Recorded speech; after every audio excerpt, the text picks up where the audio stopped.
Sleepy Time for Cat Productions presents.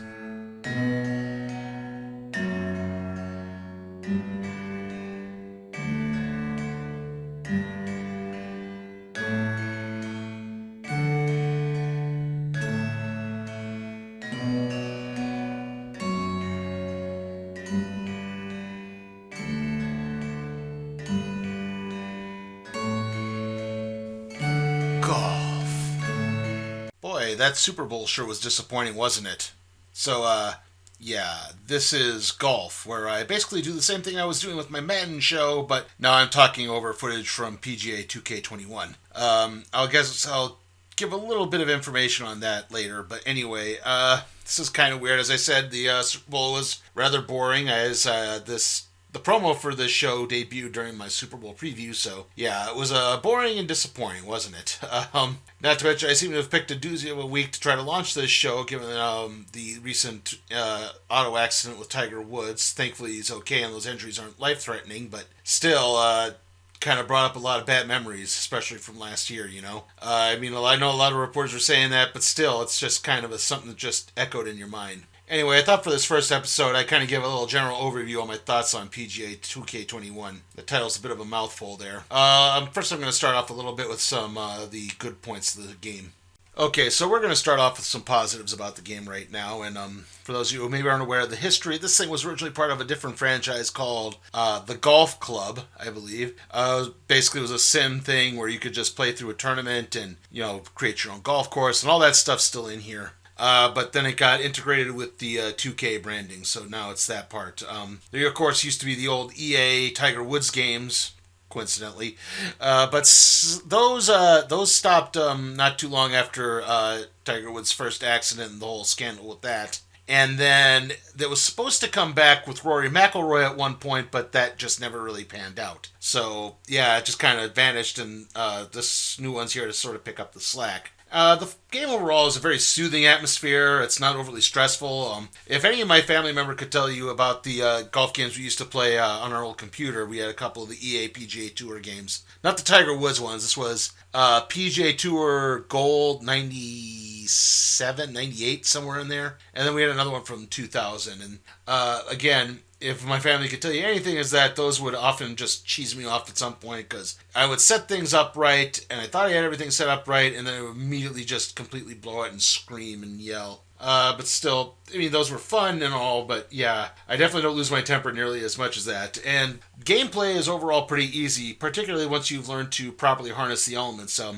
If you'll see, there are some points here where the wind is clearly in my face, but I've learned to aim the ball right and have everything go the right way instead of just going for distance, and learn how to harness that. Also, the game has some very unique difficulty sliders. You can make it so your opponents are hard, and then you can also set the weather settings as well. So yeah, play 2 rounds for a tournament, and that kind of goes through, and if one day is really windy, the next day won't be.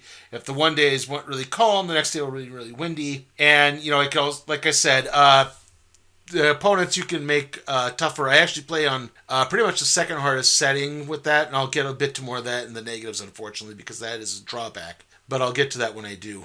Anyway, the game is not overly easy at all. It can be challenging at times. The way the career mode works is you have to go through the PGA Tour school and qualify for the tour. And the first time I did that, I didn't actually qualify, and I had to wait an additional year in game time to try again. And even then, I didn't win every tournament I got to on tour. In fact, I think I came in third in a few of them, even fourth or fifth. Not too terrible, probably, but still. I only got so far. And even then, I didn't even win the FedEx Cup at the end of the season. I had the lead, and I actually blew it and lost to Justin Thomas, though that will lead to a problem I get to in the negatives. So, yeah, there's that. I think that works really well and everything. Like I said, it's not overly easy at all. And then there are little things, too. I do love when you're on the greens, and you can run the little putting simulator so you can learn where the ball is going to break, so you can adjust the putt accordingly. It's definitely helped make the game a lot easier and a lot more fun, because that way you're not just constantly botching putts over and over and over again, and yeah, that just gets really annoying.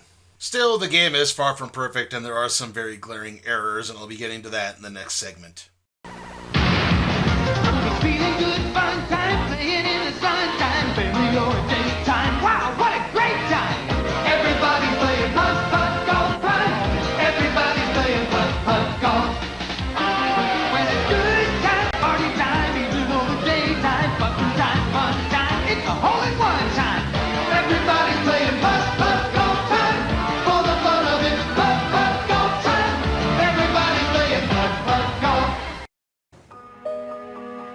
This is the man who put 1,000,000 on black, and it came up red.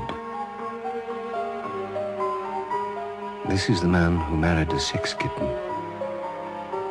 just as she turned into a cat. This is the man who moved into gold, just as the clever money moved out.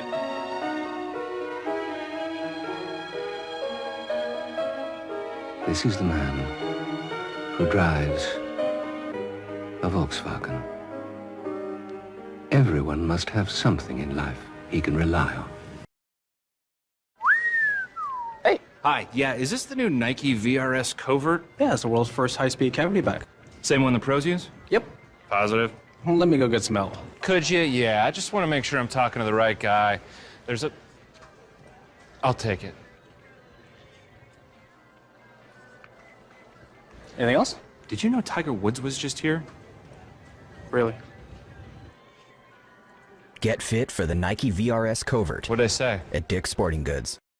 Yeah, like I said, there are some real drawbacks to this game. It is far, far, far from perfect. I mean, there are glitches and loading screen problems up the yin-yang, for example. I mean, because this game has an always-online DRM type thing going on, it just kicks me off sometimes. I'll be in the middle of swinging, and then it'll just disconnect me. And then it comes back, and it's like I have no idea where I shot the ball or anything like that. It's just all over the dang place. Also, sometimes where that's loading up a highlight of another golfer, it just, again, it's like takes forever. It'll take up to 2 to 3 minutes sometimes. It really doesn't make sense. It shouldn't take that long to load up a highlight. Not to mention, there are announcer errors, too. I mean, with some of these, you're going to see this. They're going to show a guy chipping into one of my rivals or the other people competing in the tournament. Like, they'll chip in a par shot and they'll call it an eagle. Even for the day.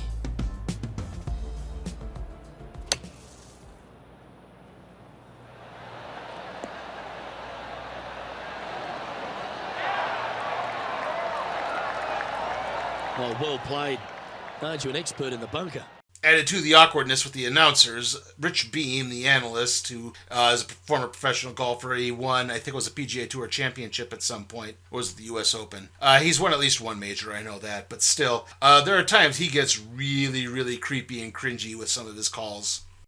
Up here, not a good spot to be. Hitting it over here in the first place was just awful. I would blame his caddy. Do you attack it and try and increase your lead, or do you lay back and play safe? I like to attack it. What do they like to do? Oh, a little shorty Baker on that action there. Anything in 5 feet to be handy from here. Their short game today has been absolutely sublime fun to watch. Which then brings me into the whole rivals thing. Like, basically, you're assigned rivals periodically, various golfers you're supposed to be competing against. They're supposed to be your chief threat, but they really aren't. Like, I don't think the people who developed this know what the term rival means. A rival should be a threat. Someone who could unseat you. Someone who's chasing down with you neck and neck towards the final hole. More often than not, like, I'm trumping these guys. Like, maybe it's a difficulty setting thing, but the fact of the matter is, I have this on the second highest difficulty setting for my opponents, and like I said, my rivals are rarely, if ever, threats. Like, I'm beating them by 10 to 15 strokes at the most of the time. Like, I don't think I've ever had one be within, 3 shots. It's just kind of pointless. Like, they should be charging neck and neck with me down towards the final hole, Then, to be honest, the ones that come across more like rivals just get really repetitive a lot of the times. I mean, most of the tournaments I'm finishing ahead of Justin Thomas, Patrick Reed, Bryson DeChambeau, Justin Rose to a lot of times, and then all the other ones are just kind of like, they're up there a little bit, but then they eventually just fall back to the rest of the pack. And like I said, again, my chief rivals aren't even legit threats. They just sort of are there. And it's just, like I said, imagine if you were playing NBA 2K21 or one of the NBA games, and every time you were in the finals, you were facing the Lakers. It just gets really repetitive. It'd be nice to see some mixing up there and have things go through. Look, I get that Justin Thomas is the cover athlete on this, and Bryson DeChambeau and Patrick Reed have been contenders throughout many of the tournaments over the last few years, so I get that, but at the same time, again, a little variety really wouldn't hurt here. And rounding things off in the negative department, I have to talk about the My Career mode in general. I mean, I go through the whole PGA Tour season, but the only real major that's on there is the PGA Tour Championship. Like, the others are there in theory, but really they're all given different names. Like the Open Championship, or the British Open as some people refer to it. That's called the Royal Championship. And I forget what the other aliases are, but yeah, it's only the PGA Tour Championship. If you're going to get the PGA Tour license, why not splurge and get the right ones? I mean, especially for the majors. Like, if I'm playing a PGA Tour game, I want to play the Masters, which means I want to play the Masters. Not something you call the Masters and has something on a course like Augusta National. I want to play the Masters. I want to play the U.S. Open. I get that those are separate licenses, but still, splurge a little bit, guys. Still, despite those inconsistencies, I really do like playing this game. It is very fun, like I said, very relaxing. It's easy to pick up, it's easy to get through. I don't do a lot of the online stuff. I actually have created a couple of courses. One was called Parland, and the other was called Gambler. So if you want to look those up, that's what they are.